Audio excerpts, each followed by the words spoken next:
Hello and welcome to this Python tutorial series. We are studying Python data structure dictionary, and in today's video we will see dictionary method items. Item returns a view object which contains a list having tuples of key value pairs of the dictionary. If you do any changes in the dictionary, those changes will be reflected in the view object. Where items method is used when you are iterating over a dictionary and you want to individually work on the elements key and value pairs, you use item method inside loops. Let's start. First, we created D7, a dictionary containing key value pairs.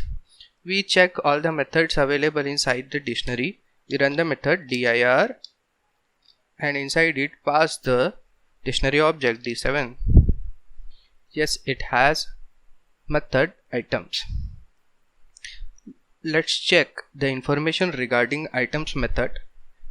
D7 dot items, in front of it give a question mark, click on the cell, run the cell. You will see that it doesn't take any parameter. It returns a set like object providing a view of D.items. It is a built-in function or a method.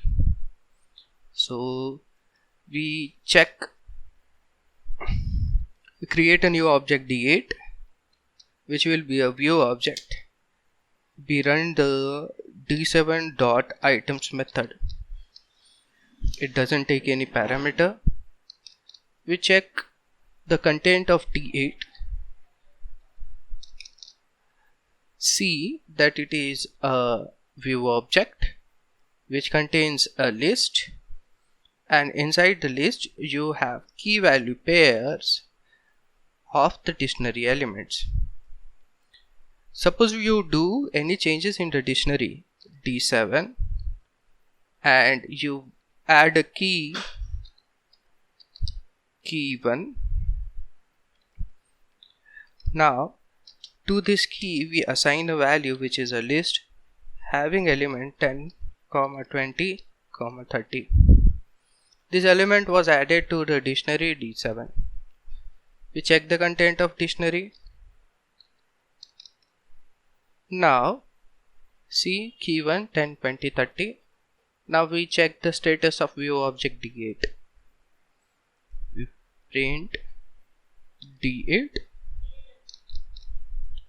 and see in the last one tuple is added containing key and value pair. That's it for dictionary method items. Thanks for watching. Do hit the subscribe button for more such technical content. See you in the next video.